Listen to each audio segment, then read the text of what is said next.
obviously, preparing to talk with you, I was YouTubing like crazy all of your, like a lot of your interviews and podcasts with really funny people. And it was like, a gunfight at OK Corral with funny bullets. It was whizzing. You guys were so fast. I thought, fuck, well, how am I going to keep up? Then I did listened to a podcast where you were talking about anxiety attacks. Yeah. And I went, a kindred spirit. Yes. We can talk. Oh, thank God. Oh, thank God. He knows what it's like. Yeah, exactly.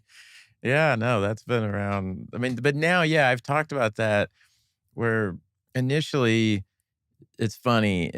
I've talked about that on different podcasts and things. And yeah, there'll be moments where I'm like, oh man, am I going to be known as like the anxiety guy and whatever? But I just know, I don't know how you were, but I just remember Saturday Night Live feeling that way. And then I would Google stuff and I could never find a thing that I related to, where I was like, that's not real. It was either like not enough or it was like really intense. And I was like, well, it's not that bad, but and there's something to relate to. So I have like a mixed feeling sometimes where I'm like, yeah, I don't want to be known as, I've talked about it a lot, but then someone will come up to me, especially when it's someone who's like, oh, my kid, heard your thing and that was really helpful and they really appreciate it. And, but then it's funny because there's the people I'm around, I don't know about you, but I hide it with like laughing and being silly sometimes. It's not,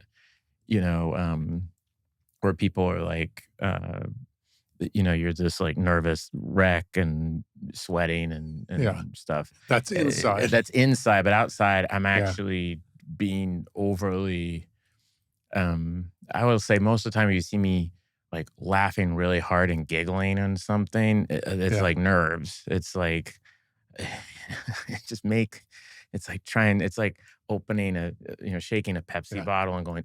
It's like getting all that out of your system of being like, and people go, you have such a great laugh. And I'm like, oh, I'm dying inside. I want to be home so bad. It's the death laugh. It's the death laugh. Yeah. Where I'm like, if I'm on a talk show from a huge audience and I feel like it's bombing or you're not connecting with the host or something. Yeah. If you see me going like, like laughing really hard inside, I'm like, this isn't going well at all. Oh my God, abort, I leap around a lot, so forgive me. But when you say people aren't laughing or something, I have to bring up Will Forte. Oh my God. Will and my wife Mary did Last Man on Earth. Yeah. That he created, wrote, all of that. So we called him on our walk today saying, hey, give me something on Bill. Yeah. And he said, yeah, ask him about the fart face. Oh my God. Sketch. You're starting to laugh now. So no, this is actual genuine laugh. Yeah. No, fart face. So Forte and I would do these characters called Jerry and Carl, and it was based on Forte doing a voice at an after party where he thought he was going to get fired over the summer. He didn't think he was going to come back to the show because he didn't have a good year. And he came up to me and go, I can't get fired this summer. Bill, I can't get fired this summer, Bill. And then that became these two kind of grizzled businessmen. And so we were writing at one of them. And when you wrote with Will, I wasn't really much of a sketch writer. I kind of would sit back and someone else would be writing and I would kind of like chime in every once in a while. But Will was his own kind of, amazing mind that I just don't know. He's just one of those people, it's so original and it's like he doesn't even know where it comes from. But and he's very OCD about it. Yeah, too. very It's OCD. Very specific. Yes. He would do a thing before, about to go on air and it's 5, 4, 3, and he would touch people and, and like, so so most times when you would write a sketch, you would go, oh, maybe, and you just talk it out and you would do bullet points in him. But with him, you go very linear. So is it a office? Yeah. So, or maybe it's an outer office. Yeah. Or maybe, what if we're in a car And then we go into the office. Well, that's 2 sets, so we can't do that. So what if it's the desk is here, and I'd be like, I don't fucking care. It's 2 in the morning. It's 2 in the morning. Give me that bed. I get really impatient. So, but Fart Face was those 2 guys, and it was Josh Brolin hosting, and it was about those 2 guys calling Josh Brolin's character, who I think his name is Jim Deaver, saying, "We think you're a fart face." And Jim Deaver, in a very serious, and it's played almost like it's very straight. It's like, Arthur Miller or something.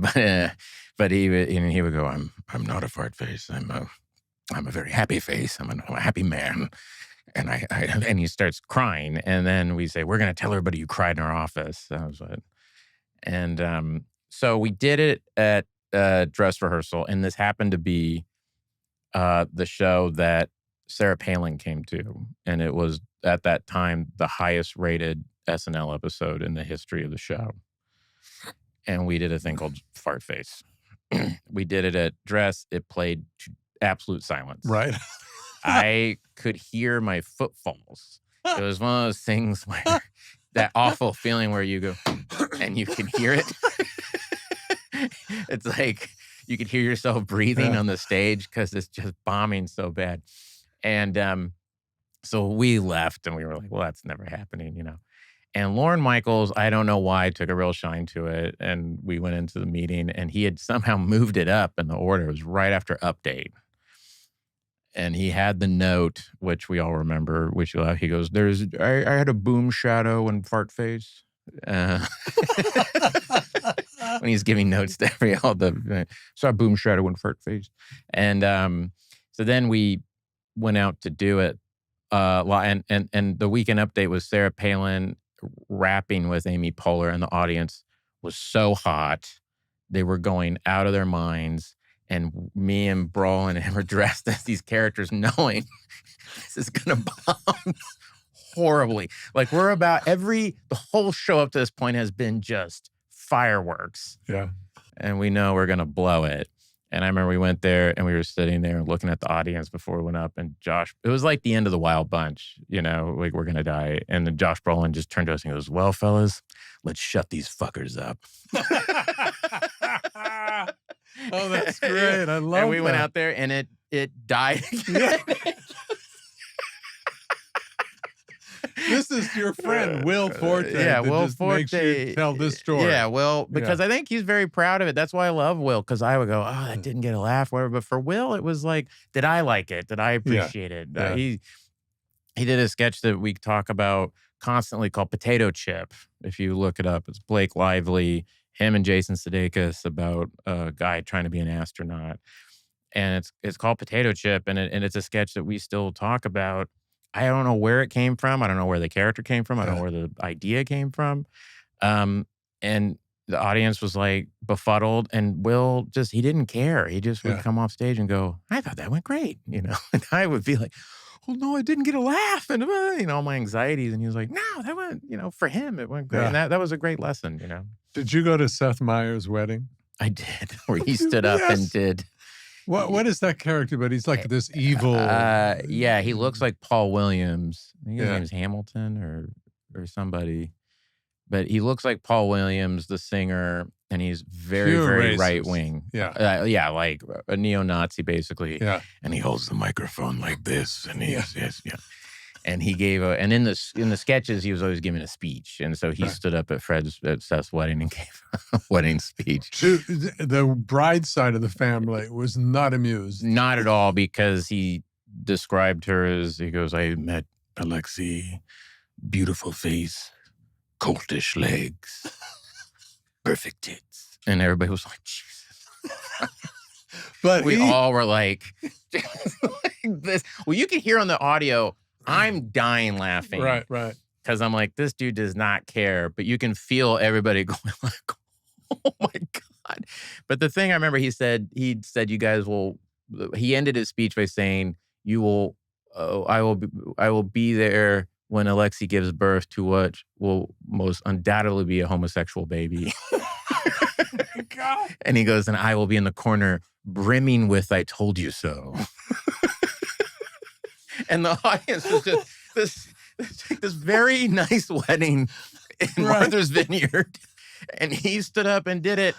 And I was just, I mean, it was kind of the laugh where I was terrified. So I was like, I was like, no. But it was, just ballsy, you know. It really is just, you just feel with him as to please himself. And I have to also mention John Solomon, his co-writer, who now works on, I Think You Should Leave, and, does MacGruber and all those things. And just brilliant guy.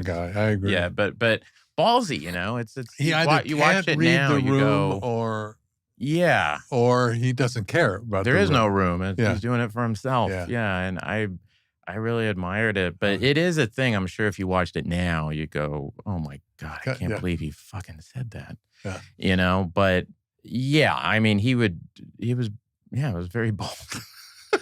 Let me get over my sycophantish part of the podcast.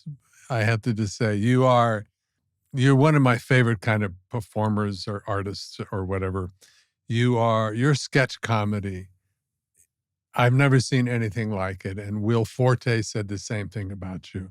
There's not a glimmer of I'm being funny, or I know this is really good. There's nothing. You are so embedded in that character that is outrageously funny and amazing. And then you turn around and you do Barry.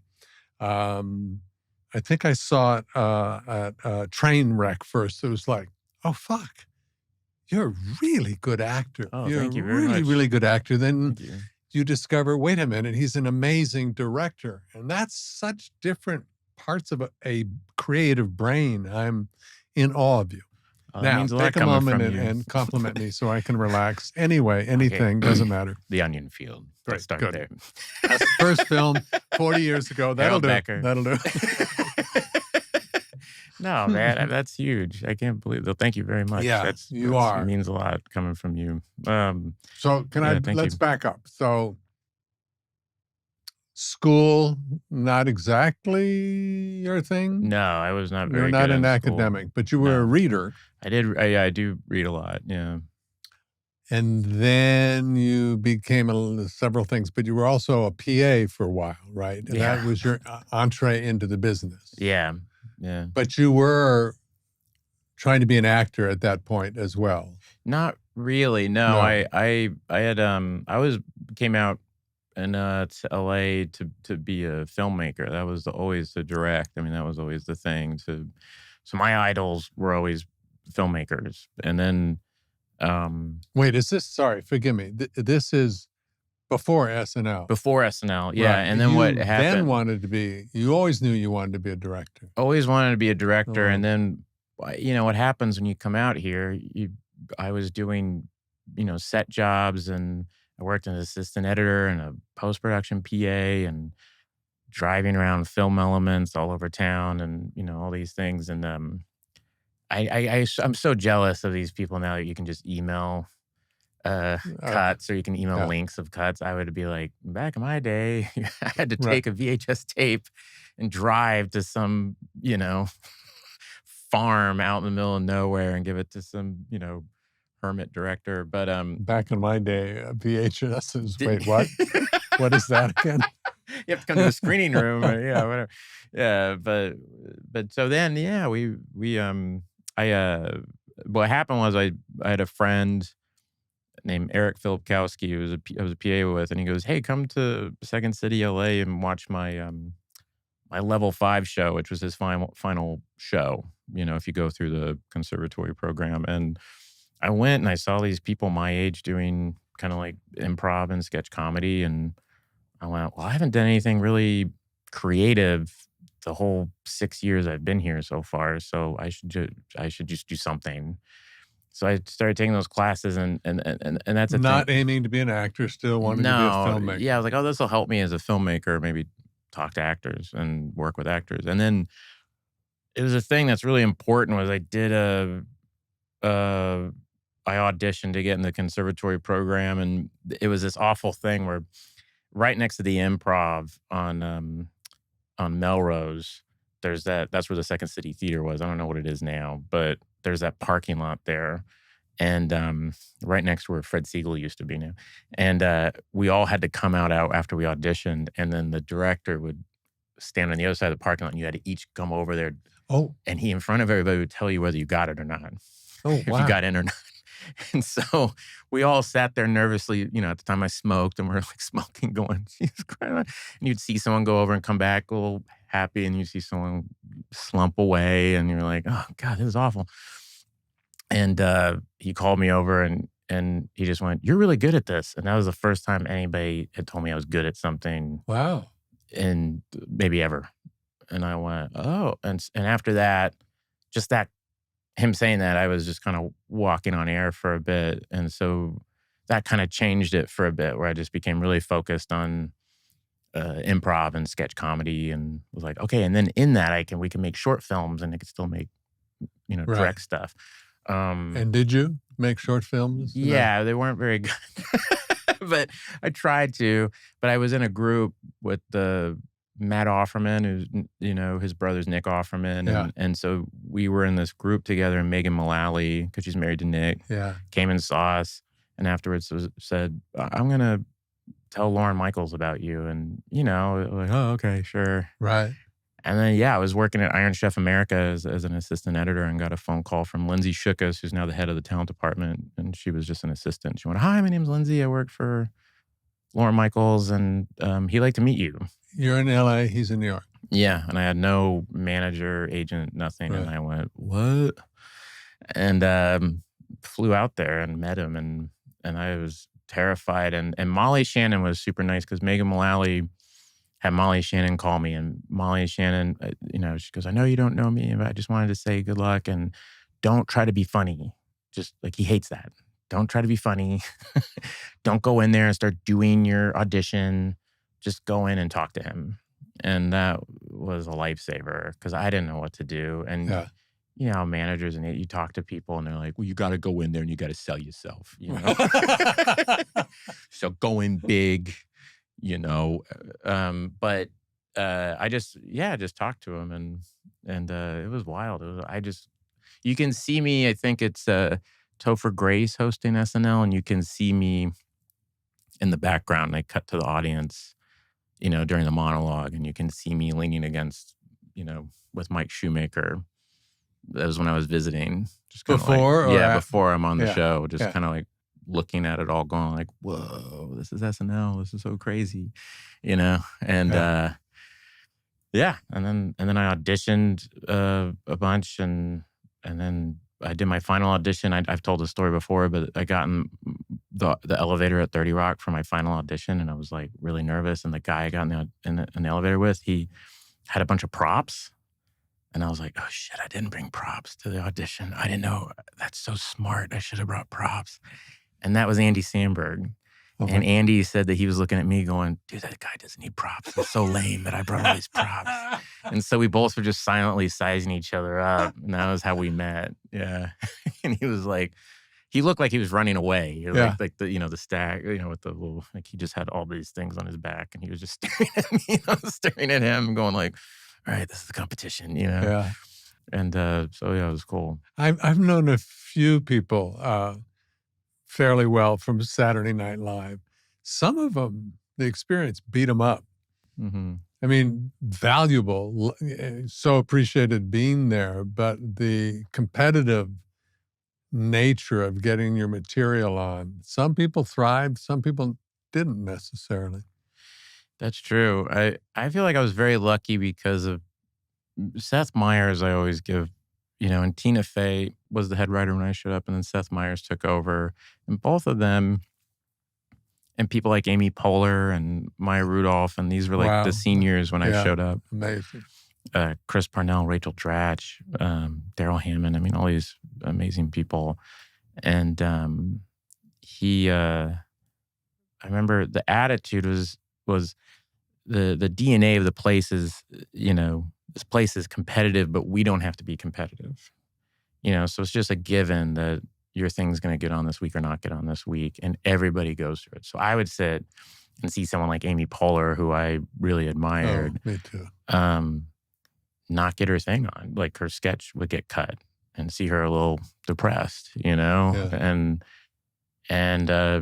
Oh, okay. So that's just the name of the game here. You know, it's, I don't know, playing sports or something, you know, Yeah. good days and bad days, you know? And I went, oh, okay.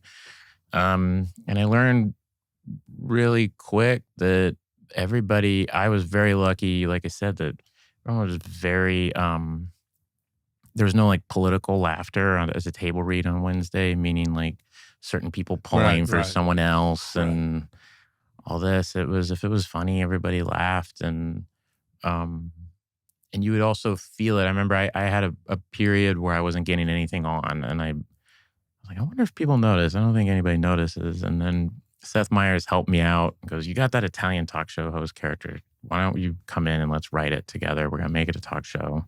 Let me help you. Because I came in, I'm like, I'm going to, you know, I want to do something like you've never seen on the show before. And it, like nothing was working. So we did this Vinny Vedecci show, and I did it at the table. I got a ton of laughs, and then after it ended, people applauded. And I felt like, oh, everybody noticed that they're applauding because it's like, Bill needs this. You know what I mean? Yeah. And I felt so, I was very kind, and I was so grateful for that applause. I remember Paul Appel especially patting me on the back afterwards, and that meant a lot. So you don't perform unless the material you wrote got on. You don't, or would you sometimes, had you acted on in other people's? Oh, you would always act in other people's stuff. It would just be, you know, if I write, you know, the law of average, you know, if I brought up, the only thing you can control at SNL was, you know, I can write at least two pieces that I think are funny every week. And then whatever pieces I'm put into as an actor, whether it's a bigger character or the second, you know, cop coming through the door or whatever, I just commit to those the best I can. And that's it. That's all you can really control. Everything else is completely out of your control. Yeah. And so once you kind of give that up, then the show became fun. It was just the live aspect TV thing for me. I never got used to. That was always very hard for me. I don't know. I hosted once in the 80s, and I mean, Cheers was in front of a live audience, and there was adrenaline, and it was exciting, and you had some nerves and everything, but there's nothing like Saturday Night Live nerves. It is because you're slightly under-rehearsed. Yeah, did you feel that way? Did you feel confident when it was that before air energy of like, all right, here we go, we're going on, it's 11:30. Everything except the monologue, because the monologue, I think that's changed over the years. I think people who have their own voice, comedians or stand-up or actors or whatever, who have their own voice and participate in the monologue. I didn't see my monologue until Friday. Yeah. Maybe Saturday morning. Right. Yeah, actually. right. I think it was Saturday morning.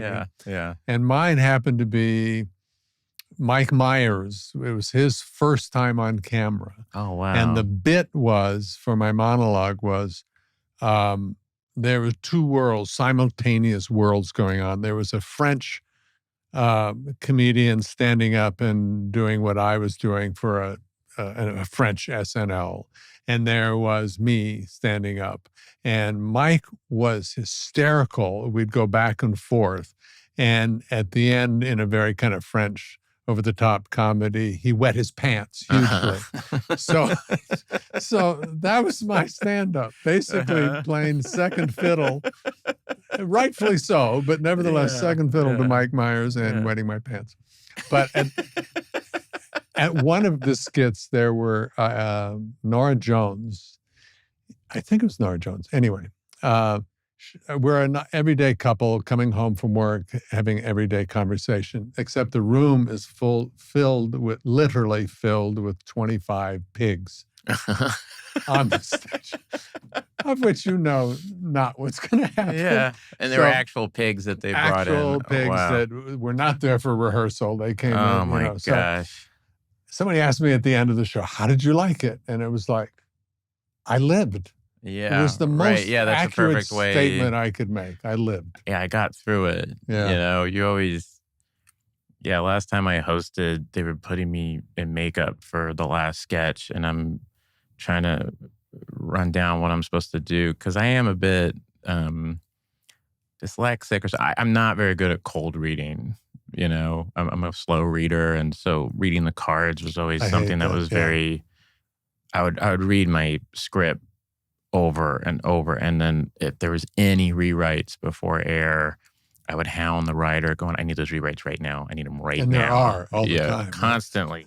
constantly, and then sometimes they wouldn't get them to you or they wouldn't get them to you at all. I remember one time I Right. was in a sketch and it was a game show, and at dress rehearsal, I was a guy from Boston, you know, and I was like, I think that was, and I was a guy from Boston, and then on air, we're getting into my quick change, and they give me a cowboy outfit. And I go, "What is this?" And they go, "Oh, they changed it to you're a guy from Texas." I go, "Okay." So I get out there, I go, "How y'all doing?" And they go, "But they hadn't rewritten the script." So I go, "Where are you from?" "I'm from Boston, Massachusetts." Which is kind of funny. Confused. I was like, okay. And I thankfully only had like 3 lines in the thing, but I was like, what happened? And then the writer came up and I'm so sorry. I forgot to put the changes in and I fucked up but yeah, I survived. But anyway, they were putting me in quick changes for that and I was getting ready and stuff right. And last time I hosted and they came up and they went, "Oh, we don't have time for this sketch. We're going to just do a pre-tape and that's the end of the show." And I remember Jody Mancuso was doing my hair, who works in the hair department, amazing legend, Jody Mancuso. And she turned to me and she went, "Hey, you're done." Like that. And it was like, I could have cried. I was like, "Oh, thank God." You're done? Yeah. Done for the show's done, like hosting the show. I had come back to host and it was like, "Hey, the show's done." Yeah. And so all that worry, all that what's my blocking? What are my lines? Everything was like, "Hey, you're done." And I was like, oh, I just kind of melted. And I just remember just like doing good nights, being like, "Thank you, everybody. Thanks, John Hamm, for coming." But all the energy, I survived. It was the exact It is feeling. an amazing amount of nerves that flow through your body when you step out to do something live. Yeah, when the red light comes on, I still, like, anytime I'm at some live event and they go, "We're going live in 10-9, my whole body tenses up. When I hear, because on video, it's always 5, 4, 3. Yeah. And they don't do 2, 1.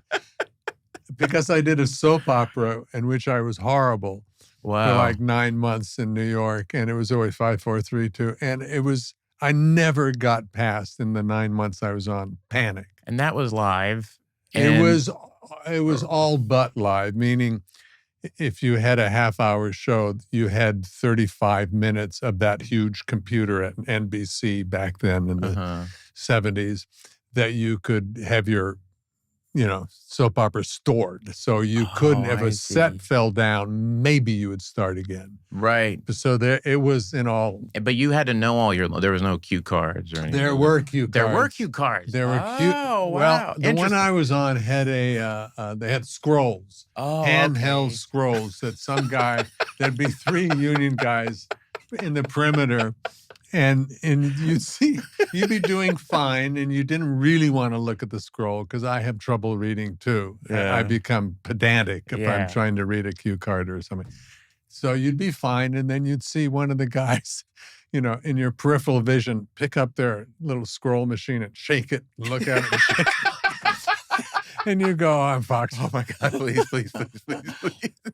I was hired for this show to be the town coxman, coming on to every person and smooth and all of these things. And the night before, I had my first full-fledged panic attack. Yeah. And I called this therapist that we'd all left Carnegie Tech and went to New York and lived kind of communally almost. And we had all the same therapists. And it was like crazy. Anyway, I called him and he said, and I said, I'm not going to go. I'm not going to go. This is too much. And he said, no, cut off your nose. But you want to do this, take a Valium. So I took a Valium, and I didn't realize Valiums and me do not get along. And I barely slept, but I had the Valium, and it was still in my system. And I go down to 30 Rock or wherever it is, and I'm in the bowels of the building looking for where I'm supposed to go. And somebody recognizes me from something, I don't know, a commercial, and goes, hey, aren't you? And I started to run. Made no sense whatsoever. And I got lost in the bowels of NBC. The person didn't chase me. I was just running. Then I get up and I'm doing this scene where I'm in a restaurant coming on to this woman. And you're supposed to be smooth. Very smooth. This is my first day. She's been on the show for like 2 years. Oh, no. And it was effortless for her. And I was Broadway news sweat. I was sheets of sweat. Yeah. And the producer looked at her and went, nah. We'll make him the town sleaze. He'll turn in all his friends to the mafia. That's who he is. Yeah, let's get this guy. So 5, 4, 3, 2. This terrifies the worst. me. Yeah, anytime they were nice to me. I did one thing where I was Elliot Spitzer in the cold open, and it was just me by myself. Kristen Wiig stood behind me, but she had no lines, and it was Elliot Spitzer when he got in all that trouble. Yeah. And I read that maybe 100 times, tried to figure out, and Jim Downey had written it. And Jim Downey was a famous writer, SNL, been there forever, and very specific how he wanted things. You go up on this and down on this, and this is to yourself, and this is it, Oh, wow. And this comes out commanding, and this, now you're kind of hedging. Now you're, creative impulse. And you're going, so I'm trying to remember. And then Chris Kelly, who was our stage manager, when it was for that live, just even talking about it makes me anxious. Sorry. But the live show, and you started. So Jenna, the stage manager, all right, Bill, please come to we're about, 2 minutes, 1 minute to air. Bill, please come out. Bill, please, and you go out and you stand there, and I'm always in the audience, kind of politely applauds, or the show's about to start. And I'm like, just about to die. And Chris Kelly would always go, 10 seconds, 5 seconds. And then he would go, and he would, as a joke, go, 2 seconds, like scared, Yeah. And then it began. So then I go, hello, I'm Elliot Spitzer, and I start the thing. Well, Jim Downey was so keyed up about it. He was pacing right underneath the cue card. Oh my God. So he's pacing, looking at the cue card, looking at me, and he's pacing back and forth. So I'm trying to stay in character, but I'm going, what's going on? And then everything, if it got a laugh, he would go, but if it didn't work, you go, and I'm trying to stay in character, but I'm like, get him out of my eye line, because it's just like this thing, and then just seeing him go, and then afterwards he was like, that was good. I like that. That was very good, very good. And I got the flu after that. I was so keyed up, couldn't sleep for 3 days beforehand. And then Steve Higgins, after that, went, we'll put you out there with somebody else for a cold open. If we do another one, it'll be a 2-hander or 3-hander, so it won't be all on you. Because, I just was like, I can't do that again. My horror on stage came at the Atlantic Theater, in New York. Oh, the Atlantic, and we have a great friend, Neil Pepe, who is the artistic director, and his wife, Mary McCann. We're great buddies. Pardon me. And he asked me to come be part of the 25th celebration of, the creation of the Atlantic Theater. And they had 25 playwrights. And they said, write anything you want, 20 minutes long. It can be an opera. It can be anything. Monologue, doesn't matter. And then shifts of 5 little one-acts or whatever you call them would be 1 week, and then the next would be another bunch of playwrights with another 5. So I showed up, and you had 1 or 2 rehearsals with Neil, and I had a 20-minute monologue. Oh my God. And I worked on it. From what kind of? Oh, it was what kind of material was it? Amazing. It wasn't from a play. It was he. he sits in front of the audience and he's kind of middle management guy, uptight, trying to piece together why he's so horrified, and he wants to work it out with the audience, and he describes his day. And at the end of the day, it turns out that when he gets home, his basement is literal hell.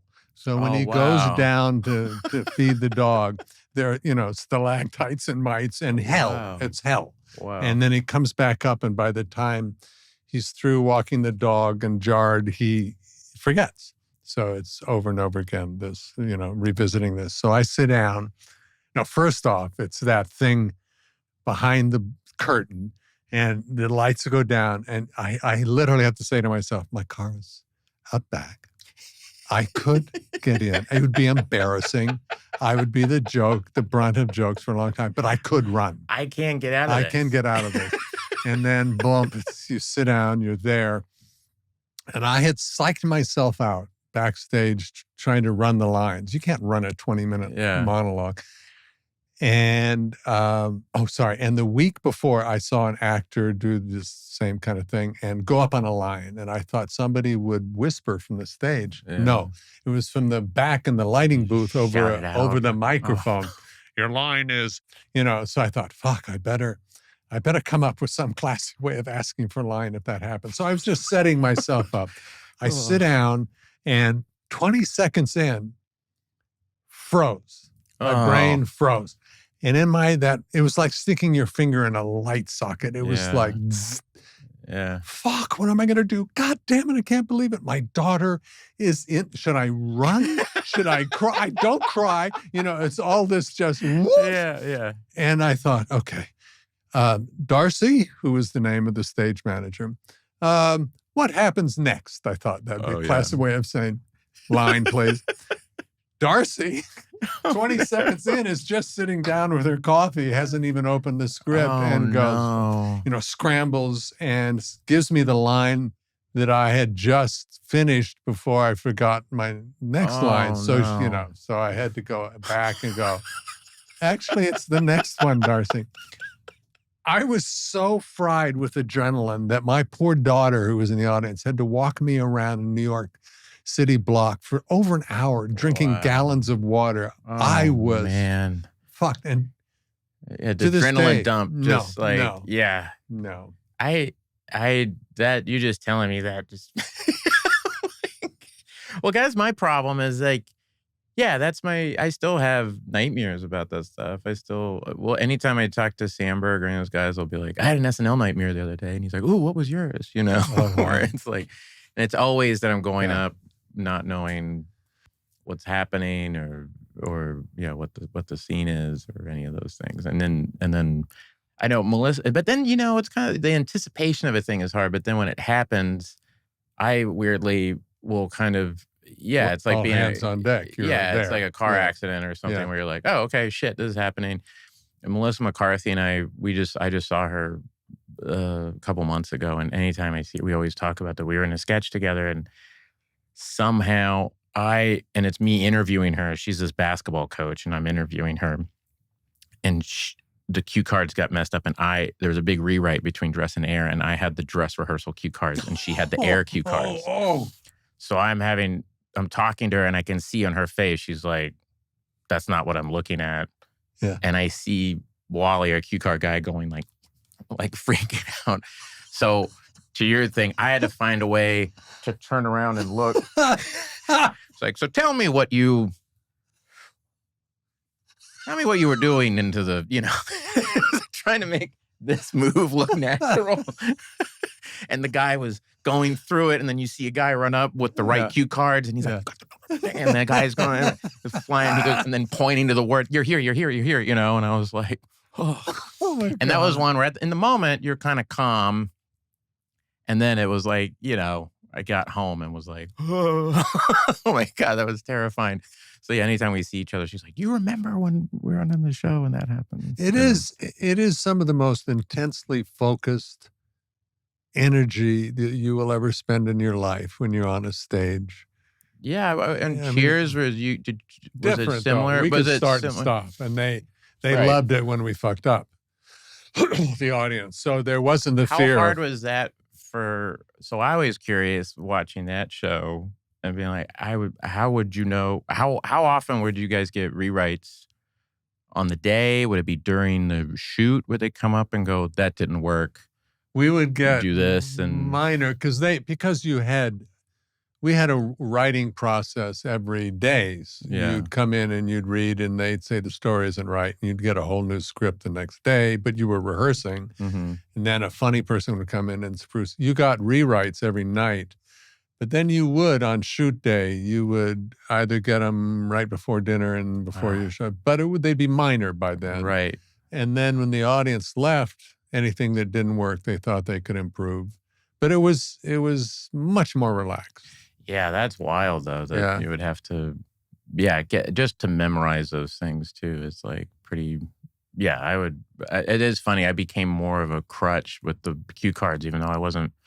I did a thing on Brooklyn Nine-Nine, and I asked for cue cards, and Andy was like, "What happened to you, you loser? Are you Marlon Brando all of a sudden?" And it's like. I was like, well, I thought that was funny. He's like, nobody asked for cue cards. You're the first guy in the history of the show. And it's like, oh, Jesus. Oh, man. Oh, God. I feel so bad. It's a slippery slope, cue cards. Yeah, it is. Yeah. It is a slippery slope. But, Dan Aykroyd was the one, my third show. He came and he saw that I was acting to the cue card and then turning. And so I would read the cue card and then look at the person. And he was like, no, you got to act right at the cue card. Just don't look at the people.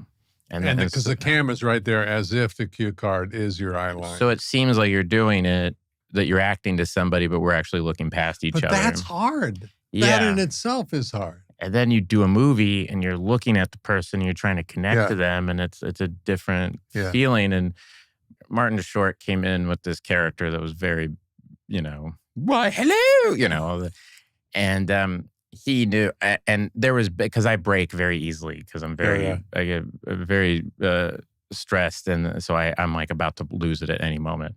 And I'm just a very easy laugh, so I'm sitting there, but I'm like, I could just look at these cards and I'll be fine. Yeah. And the camera guys are putting money on it, they're coming up like, hey, I got money on you that you don't break. So you better have my back, man, because I just put a lot of money on you that you're not going to break. And so I'm like, fine. I'm fine at dress. I got this air, fine. And fucking Marty Short knows that I'm acting right to the cards. Right. So when the camera was on me, he would just creep into my eye line and then go right back to normal. And then it would cut back to me. Yeah. Did your friend lose a lot of money? I paused. Yeah. I went, well. So it became kind of a thing. Like, he didn't laugh, but he paused. Fred Armisen would get me all the time. Fred Armisen, we did a sketch that was set, that he wrote, called Short-Term Memory Theater, where I was a professor that was like, I'm a doctor. I've worked, not a doctor that works with people with short-term memory. And I'm like, I've worked with them. They're in this play, and they will not, I guarantee they will not forget a single line. I've worked with their short-term memory. They will not forget a single line. I'll be playing the patriarch in the play. And it was kind of a, kitchen sink drama thing. Right. So it's me, it was a newspaper, and it's set in the 40s. And then Adie Bryant's the mom. And immediately I'm like, good morning, dear. How are you? Good morning, dear. How are you? Like, I'm cueing everybody because they all don't know. Immediately, they all forget their lines. And Fred wrote this. So as I'm explaining, even the top of the sketch where I'm explaining the premise of it, I hear Fred laughing. He's in the sketch, but I hear him laughing behind one of the flats because he just finds his thing so funny.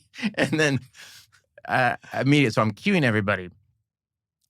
And then, so before I went out, John Solomon was like, hey, man, you have to tell Fred what to say. Maybe we'll come up with something that wasn't planned. Right. So he has to say whatever, And I was really excited. I was like, oh, I'm going to get him to laugh, break, yeah. And he had a sixth sense, or someone told him. So he came out, and you can find this. He comes out in a present day New York Giants jacket. And he comes out and looks at me, which he had never worn in rehearsal. And so I look at him and I'm like, and I go, give me the jacket like this. And he goes, what? And I go, give me the jacket. And he takes the jacket off and he gives it to me. And he goes, is the play over? And I completely break. I go, no, the play's not over. And he just like, he was like going like this, like just looking at me. And oh God, that one got me really hard. I was so proud of myself. I was like, oh man, we're going to get him. And when he came out in that jacket, I was like, what is happening? So tell me, jumping ahead, because I want to get to Barry, but what was the oh, I'm leaving SNL moment? What was that like? Well, I was married at the time and had 2 kids, you know, and living in New York. And I was like, you know what? I think it's time to go. And, you know, the people I had come at, you know, Andy and Kristen had left the year before. And Fred and I had talked a little bit, and he's like, I think I'm going to leave. And so I told Lauren in February of my last season, I was like, I'm going to move to California. And right. And he said, wear it for a while, you know, like, you might not want to leave. And, but yeah, so then I left, and that was basically it. Yeah, just having kids. And it was just. Moved out here. With a job waiting, or? I worked at South Park. I was a writer at South Park for a little bit. And I did a show called Documentary Now with Fred and Seth. And then Trainwreck, I got Trainwreck, Right. went and did that movie. And then I had done another movie called Skeleton Twins. It was a low-budget movie. And with Kristen and HBO during that time said, you know, it was one of those things where I came back to town and they were like, hey, you got to kind of announce you're back in town. So we're setting up meetings with you, with everybody. And doing something at HBO was never on my radar. I had this great meeting with Casey Bloys and the guy Mike Lombardo, who was there at the time, and they said, and they were the only people that said, we really liked what you did in this movie, Skeleton Twins. We like to see something like that, because a lot of the places I was going, they were like, we want a Stefan thing. We want something more funny sketch and stuff. And they go, we like that. It was funny, but it was also very emotional. And so I told my agents that, and they go, we're going to get you together with this guy, Alec Berg, who we also represent. He's on a show right now that I don't think it's even started shooting yet. It's called Silicon Valley. And he's running that, but you guys should meet. And so I met with him and knowing you didn't know him. We did not. We had met each other like in passing, but we didn't really know each other that well. And then we sat at this diner in Culver City and just like talked out ideas. And we had this one idea that we were going to do, and then kind of realized like, oh, this doesn't really work. And then out of almost like kind of frustration, I said, what if I was a hitman? And he was like, ugh. I hate hitmen, you know? It's because it was, you know, John Wick or Reservoir Dogs thing. And he's like, he goes, I remember he said, it's like dog catcher. It's like a thing that doesn't exist, you know? And I'm like, no, there's hitmen that people do hire hitmen. And we were kind of going back and forth. And then I don't know how, but we're like, what if he takes an acting class? I remember writing that down. Hitman takes acting class, and then had like 4 other ideas, and maybe it's this or this. And then, and I remember very well him going, Hitman takes an acting class. That's funny. He goes, that's interesting. Oh, that's interesting. I remember he really caught that, you know. And then we worked on it, and we wrote that pilot. You know, that's the thing, and I'm sure you relate to these things. It takes so long to get these things to make sense, you know? And so we had the pilot, and we wrote it, and we felt really good about it, and we sent it to HBO, and they said, half of this works. The acting half works. The hitman part is like from movies.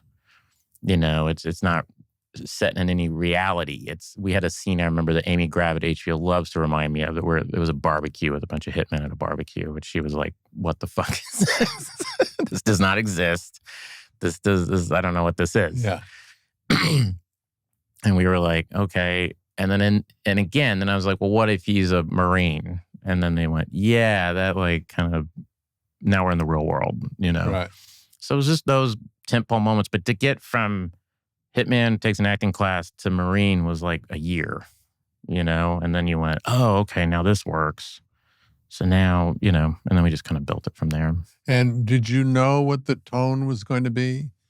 Not really. I mean, tone is a weird, you know, it was kind of, that conversation with HBO kind of got us to the tone, you know, because Make it the was hitman real. Okay, he's a Marine. Okay, that's interesting. And then, so then you look into Marines and that world, and I talked to some Marines and read up on that, and then Alec and I just started building the story, and then I don't think anybody really understood what they had, or HBO understood what it was until they saw the pilot, and then they went, "Oh, okay, this is kind of dark and cinematic, but it's like dark, kind of drama first that happens to be funny, that has comedy in it." And that was the trick. Was we decided early on the first scene should not be funny. So you immediately say like, oh, it's this, and then let the comedy kind of come in through situations and the people instead of something like that. So it was a thing that we always got the whole show is like, is this really a comedy? And you would go, I don't know. I mean, it's just a story. I mean, to us, it was always, in the writer's room, I would say, what if there was a Vanity Fair article about this? And let's treat it like that. Like it's one of those true crime Vanity Fair articles. Like it's too crazy, you know, Strangers in Fiction type thing. And let's just treat it like that and see what happens. Who directed the pilot? I did. And you directed all of the last season? They did, yeah. How did you know you could do that? Had you proven something to yourself earlier on? Yeah, I knew I could do it. It was just the thing that my dad likes to remind me. I told him once when I was a kid, I was like, the only thing I'm good at is I'm funny and I think I could direct a movie. And he said, you told me that when you were like 12. Wow. He goes, I'm bad at everything else. But it's such a different brain though. I mean, for me, people ask me, do you want to direct? Nope. Do you want to write? Hard. Nope. I don't have that gene, you know, whatever. I have friends who have those opportunities and then go, I don't think I could do it. And it is true. You have to have a lot of patience. You have to really love it, you know. And you're a storyteller. I'm not. Yeah. You do tell stories. Even in little bits, you're telling a story that earlier on when you're doing Saturday Night Live or something, you are telling little stories in a way. Yeah. Yeah. I mean, to me, it was, how do you make a thing cinematic? You know, I'm really excited by that. You know, it's not just talking heads and things. It was like, how do we get this across in like kind of an interesting cinematic way? And I think we're very lucky that we were at HBO, that they were into that and were into that tone. And we're like, yeah, try it. Because I had tried other things at different places with that similar tone. And they went, this will never be funny. People won't find this funny. And then, you know, Alec Berg likes to always say it's like he and I are next to a piano and we're just hitting the keys and just trying to find the right key. And then we go, write that. Oh, this is good. This one's good. But yeah, you know, and then, you know, casting it is such a big deal. Like casting Henry and Sarah Goldberg, who's amazing, and Anthony Kerrigan and Stephen Root is one of my favorite actors. He's good. Nope, it doesn't matter where he is, Have what you he's worked doing. with Stephen? No, but I've admired him forever. He's just one of those guys where you just go, you give him a little note. Yeah. And it's like, wow. And then you don't know where it comes from because he's a very sweet guy but you just go, I don't know where that came from, you know. I mean, it's really amazing. Well, all of you guys were. What I love watching is when I'm totally surprised. Where, you know, that's what makes you giggle and laugh when you're watching anything, drama, whatever. Yeah. For me, is wow, did not see that coming. Yeah, well, it was the best experience I've had in my career doing that show. I mean, it was, you know, it was just one of those things where everybody behind the scenes and in front of the camera, we all like just clicked and you know, it was just one of those great experiences. Where'd you shoot? All around L.A. And then we shot a bunch of stuff in Big Bear.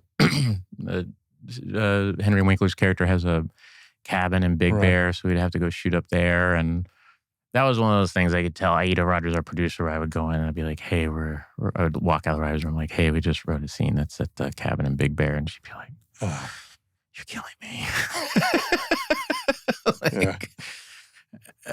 Can we build it on stage? And I was like, no.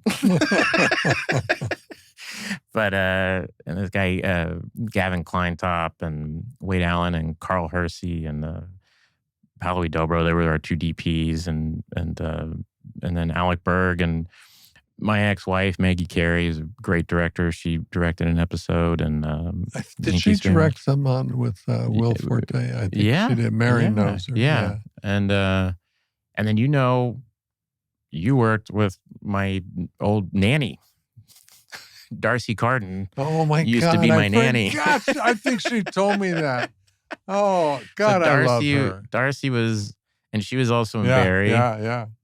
So she was our nanny, and she was when we lived in New York, and our oldest daughter Hannah was a baby, and I remember Maggie coming in and going, "Hey, I met this really cool girl at a UCB, and she's gonna be the nanny, and her husband's really nice, Jason." And they came in and they were like practically, it was like lived with us. I mean, it was so great. And then I just watched her.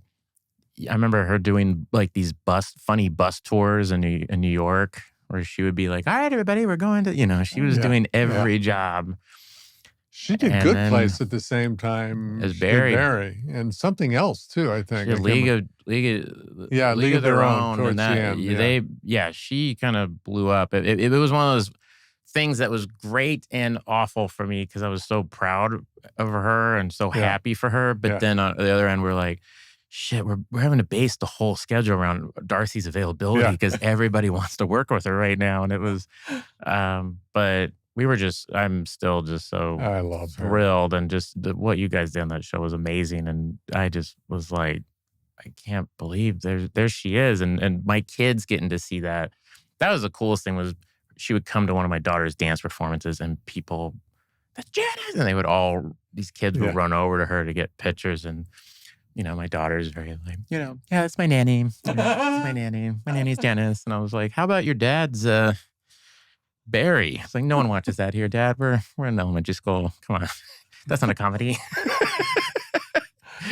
But our kids would never come watch us work unless somebody cool was on. Really? Go, we'll come. Will they watch do they get embarrassed, your kids, when they see you show up in something, or do they go, my kids have done that where they didn't know I was in something, and then especially like an animated movie. I remember taking my daughter to see Finding Dory, and she heard my voice at the beginning, and she stood up and just walked out. You just broke the fourth wall for me. And I had to walk after. I go, what's wrong? What's wrong? And she goes, are you in she had a little lateral lift. Are you in the whole thing? No, that's the only scene I'm in. He's like, you swear you're not in the rest of the thing? I was like, oh. She's like, all right. And she like came back in like super pissed off, like with little like cat ear things on. Right. And then we watched the rest of the movie. But I get it. If my dad showed up in the Millennium Falcon, I'd be petrified. Like, hey guys, Bill Sr. Hi, Chewie, Bill Sr. It'd be terrible. That sucks. I don't know if you know Mary's son, Charlie McDowell. Yeah, he's I know Charlie. Yeah, he's amazing. But very sweet guy. In high school, he and his buddies were in his room watching TV, definitely channel surfing, trying to find something probably they weren't supposed to watch or whatever. And Charlie leaves the room, and his friend discovers, I don't know what movie channel it was, a film that Mary made that she won the Academy Award for. Melvin and Howard. Great movie. And she does this tap dance, and she gets mad at the place this dive that she's working in, and she rips off all of her clothes, throws them, and walks off the stage. And that scene came on just in my in Charlie's friend's defense. He had just gotten to that scene, flipping channels. Charlie walks in, and as far as he's concerned, his friend is misbehaving to his naked mother, and it's like, you son of a bitch. Yeah, you're disgusting. Yeah, I don't. Yeah, that's the nightmare, is, you make all this stuff. And the only thing my kids have ever been interested in seeing is I was in It 2. I was in the It movie, and they've been to different sleepovers, and that's like a movie kids put on at sleepovers. And so my kid did go, I saw you in It. I was like, oh, what'd you think? She's like, first movie was better. I was like, okay, thanks. But yeah, it's always, it's really, I like it that they don't, I'm their dad, that's the best is just like, they don't really give a shit about it. No. My daughter acts, at school, and she was she played Gertrude in Hamlet at her school. And holy moly. Yeah. And I was like, and this was very funny. We were walking down the street, and this guy saw me and was coming. He's like, hey, you're and my daughter went, Gertrude from Hamlet? Yes. Yeah. That's great. I thought that was very funny. But that's what I usually get. I always get I told my girlfriend, I'm like, everybody thinks I'm Dwight from The Office.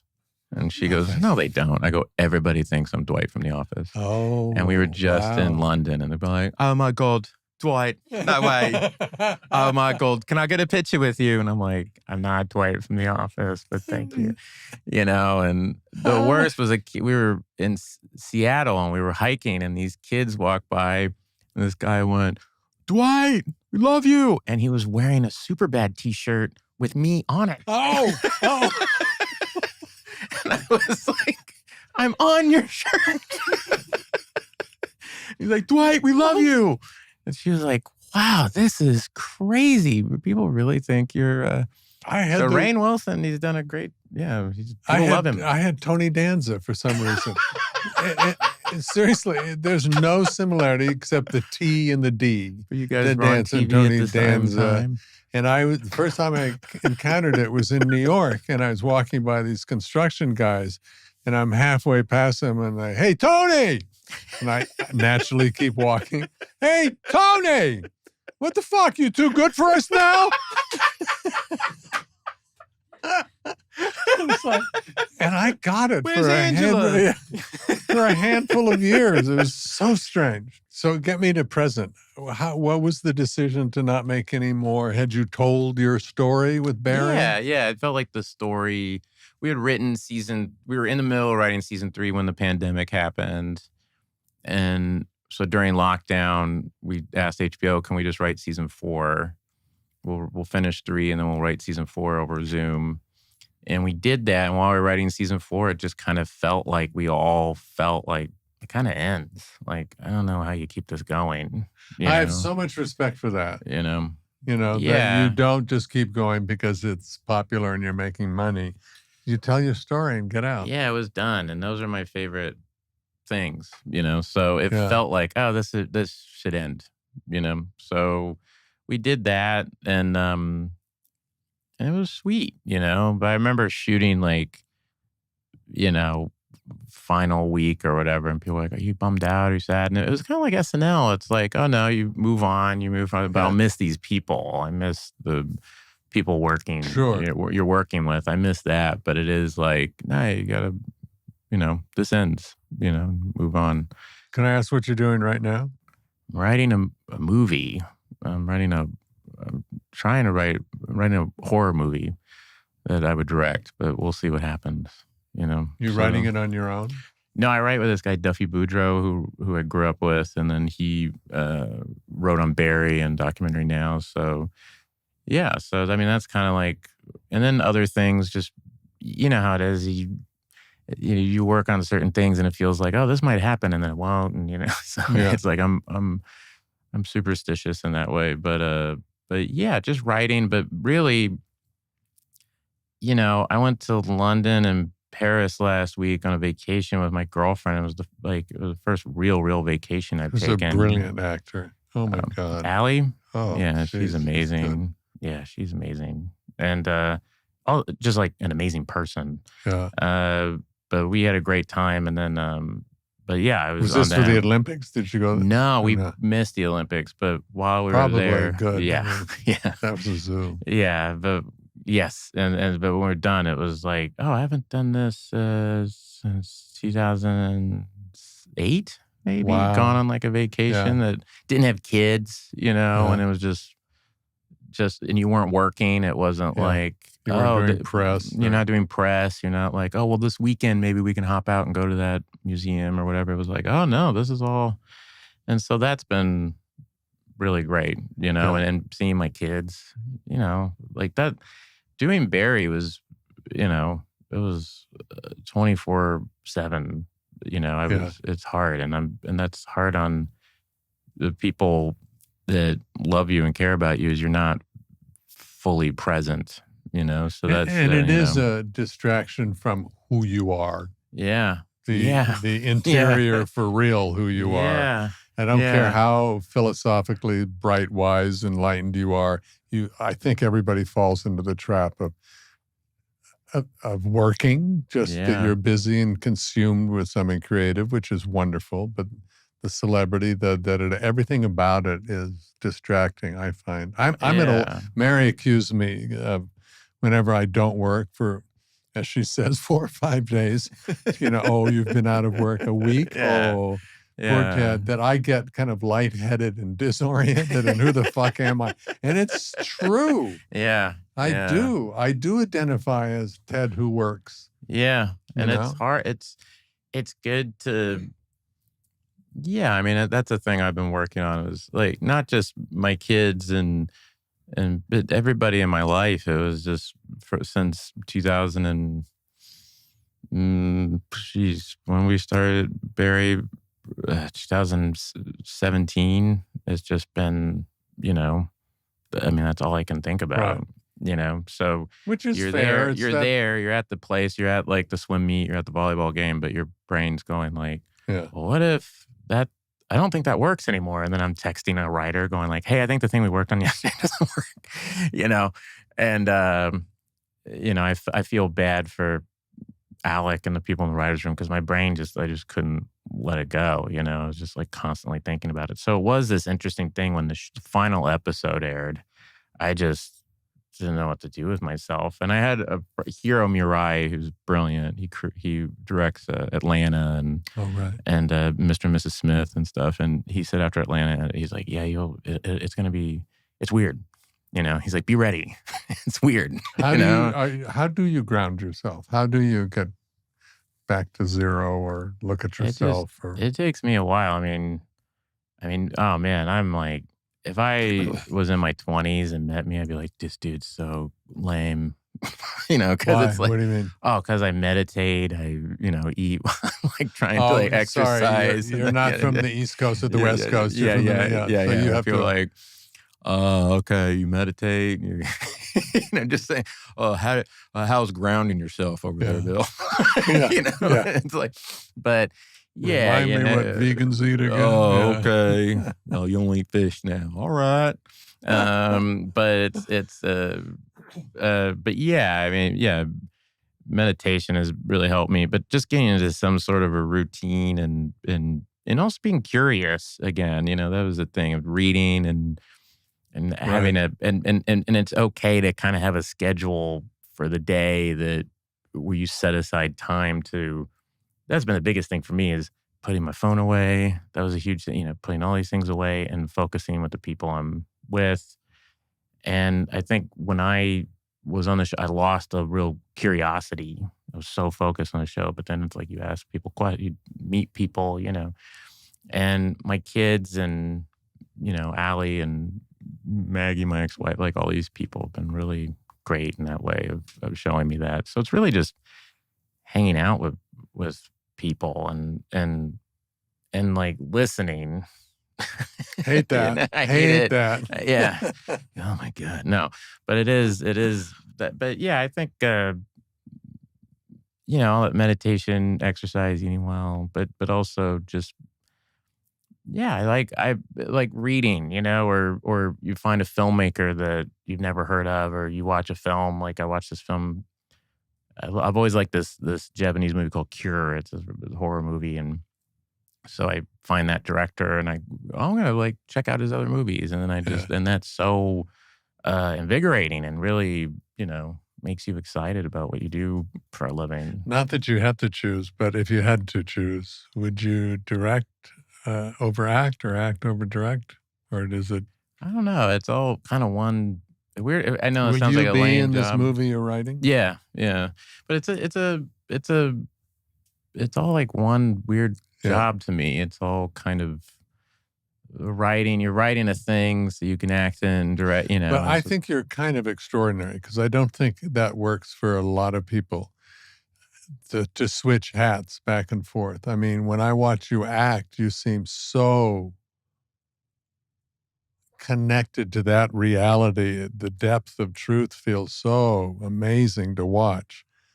But you also are thinking about, what the shot looks like, or you're also having written that scene, perhaps. I find the idea of switching back and forth pretty rare because some people do it, but you're not getting...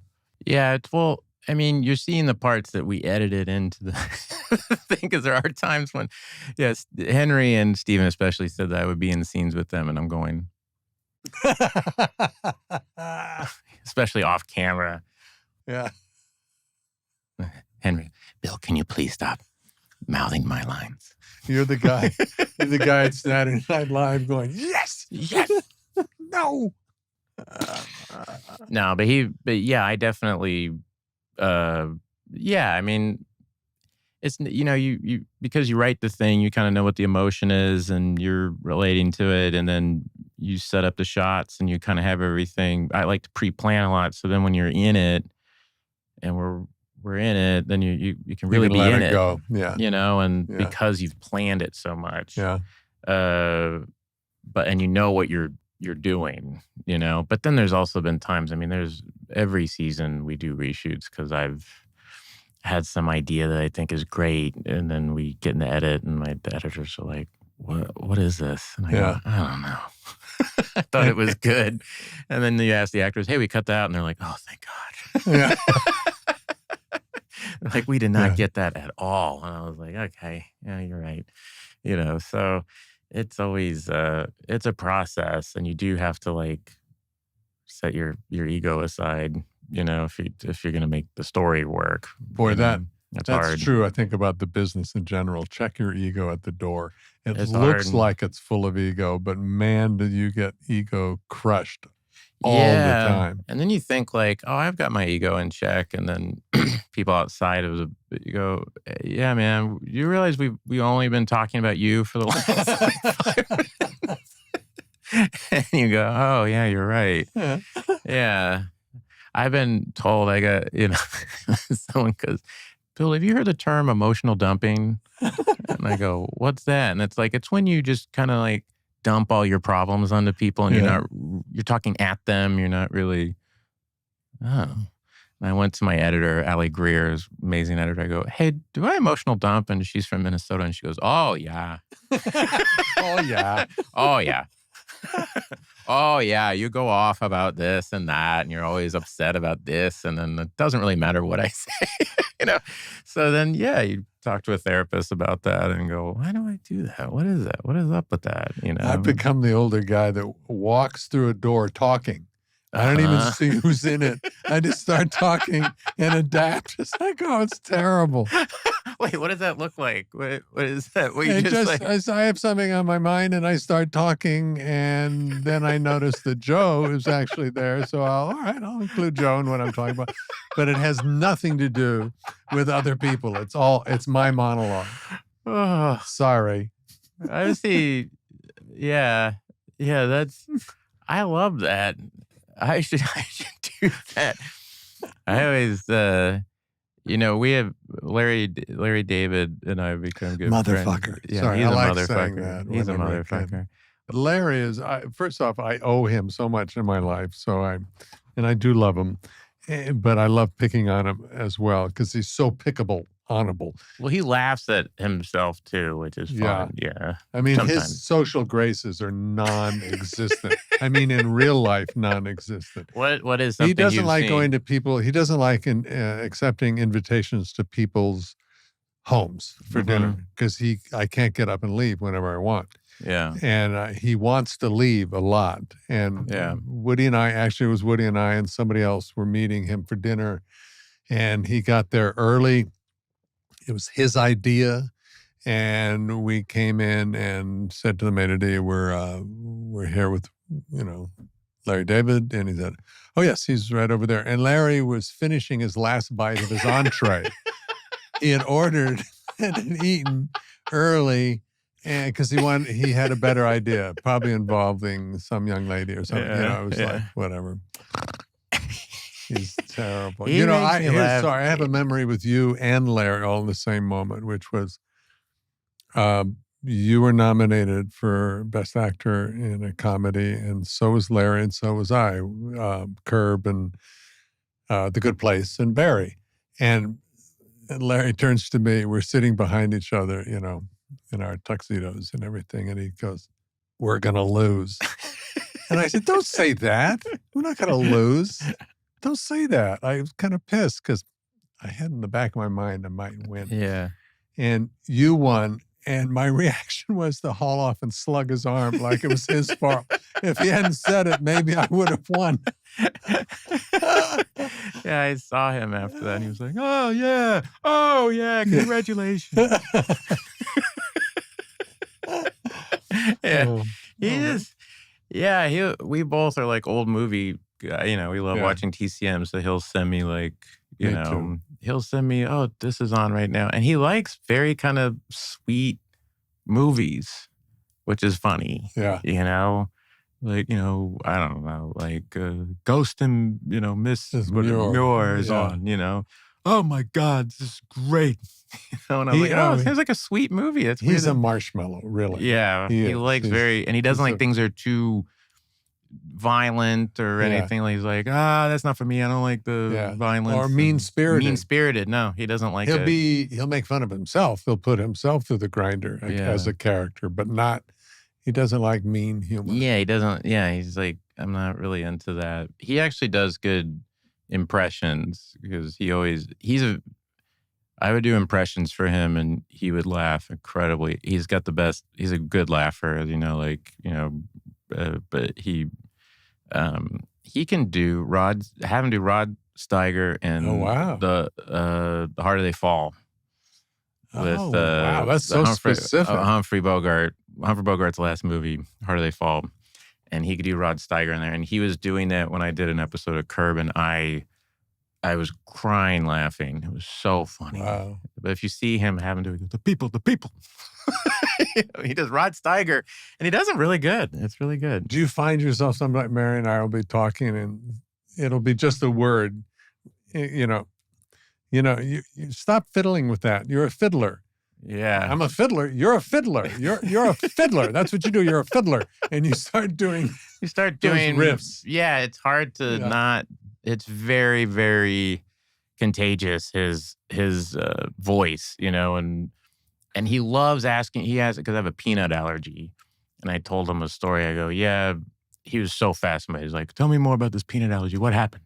And I tell him, one time we were at this huge dinner for SNL, and I won't name, this actress was hosting, and they came to the table and they go, do we have any allergies? And I go, I actually have a very, very bad nut allergy. And they go, okay. So and it was one of those things where you share food. Oh.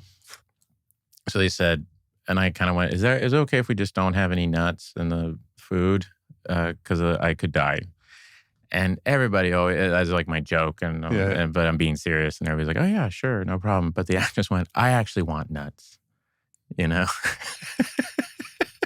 Wow. And so we had to work it out where she got stuff with nuts, whatever. And that is something Larry loved that story. He asked me about it 20 times, like, tell me again about the nuts. I have a very bad story about a terrible trial balloon that I I laid out where I made a faux pas, and then I try to, trial balloon, where you go over and try to see if everything's okay. Yeah. And I had said something, again, I won't name him, but I said something about to a guy, a scene that was good in a movie. And anyway, it's hard to explain, but basically I kind of inadvertently upset this actor.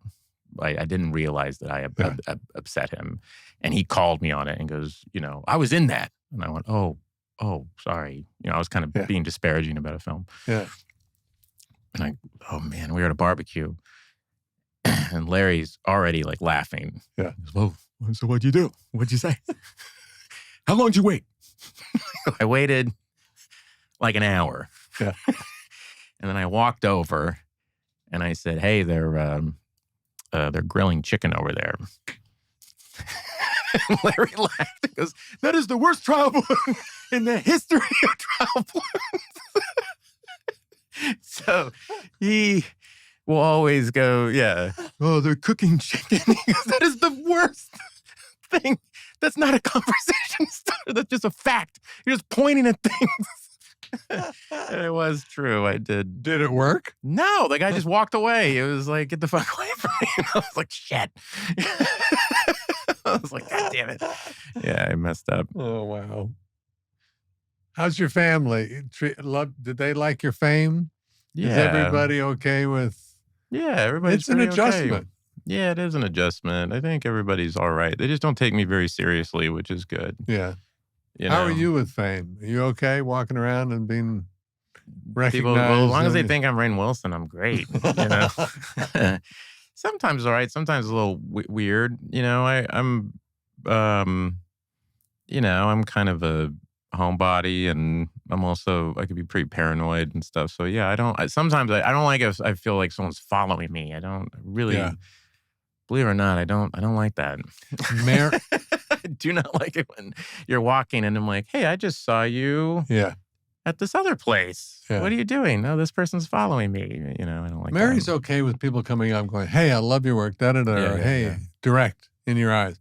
Cannot stand people surreptitiously taking photographs. It's like, hey. That's the new thing that, or it's not new, but it's a thing that everybody has a camera. Yeah, I mean, just on, you're on a plane and you're sitting there and the person in front of you. Yes.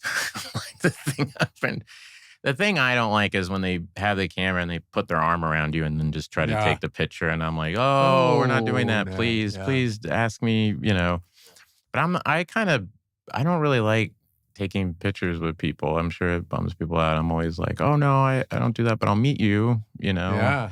What's your name? And then the disappointment on their face, like, who the fuck wants to meet you? I just want the picture. I don't even know who you are, Because what happens is you say yes to, this sounds like such a champagne problem, I know, but you say yes to somebody and then other people start coming over and then most of them are like, I have no idea who you are, but everybody's asking for your picture. And so I kind of just say no. And also you just don't know where those pictures will end up. You see someone's Facebook and it's like, neo-Nazi person. Right. And it's like, this is when I met Bill. And it's like, fuck, why did I don't know. So I kind of just as a rule, I always say, oh, no, I don't do that. But what's your name? And just try to meet him. Yeah. And sometimes it's great. And then sometimes, it's this. Yeah, in London, I said, no, I'll meet you. And the guy went, oh, fuck off. Just walked away, and I was like, "Well, there you go. There's the answer." I love New York they're so direct. It's like, "Hey, Ted, come over here.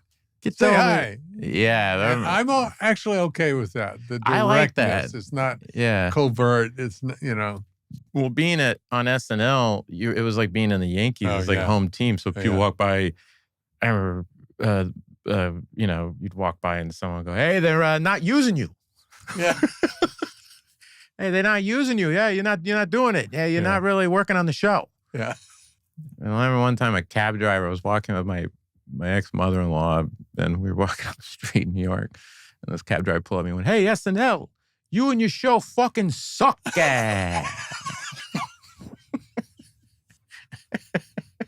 Suck.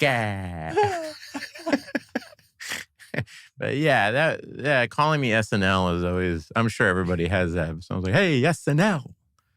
It's funny how you remember the insults. Nice things, Yeah. 95% of the time isn't, but when it's mean, you always remember someone being mean. My two favorite reviews, I couldn't tell you a positive one, was Too Tepid Ted,